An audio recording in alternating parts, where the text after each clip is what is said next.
Die geloof waardeur ek lewe, saamgestel uit die geskrifte van Ellen White.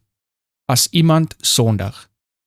En as iemand gesondig het, ons het 'n voorspraak by die Vader, Jesus Christus, die regverdige. 1 Johannes hoofstuk 2 vers 1.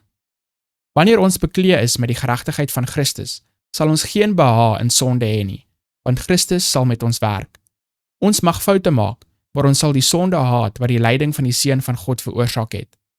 As iemand wat daagliks met God kommunikeer van die pad afdwaal, as hy 'n oomblik daarvan afwyk om standvastig na Jesus te kyk, is dit nie omdat hy opsetlik sondig nie, want wanneer hy sy fout sien, draai hy weer om en vestig sy oë op Jesus, en die feit dat hy gefouteer het, maak hom nie minder dierbaar aan die hart van God nie. Hy weet dat hy gemeenskap met die Verlosser het, en wanneer hy tereggewys word vir sy fout, loop hy nie nors en kla by God nie, maar verander die fout in 'n oorwinning.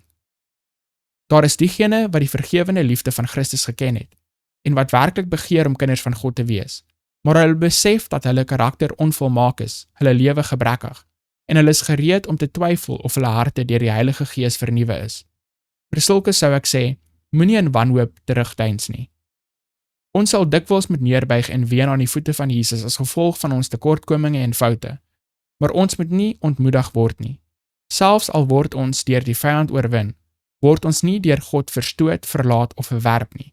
Nee, Christus is aan die regterhand van God, wat ook vir ons intree. Die geliefde Johannes het gesê, ek skryf hierdie dinge aan julle, dat julle nie moet sondig nie. En as iemand gesondig het, ons het 'n voorspraak by die Vader, Jesus Christus, die regverdige. En moenie die woorde van Christus vergeet nie. Die Vader self het julle lief. Johannes hoofstuk 16 vers 27. Hy begeer om julle tot homself te herstel, om sy eie reinheid en heiligheid in julle weerspieël te sien. En as jy jouself maar net aan hom wil oorgee, sal hy wat 'n goeie werk in jou begin het, dit voortsit tot die dag van Jesus Christus. Alle sonde kan oorwin word deur die krag van die Heilige Gees.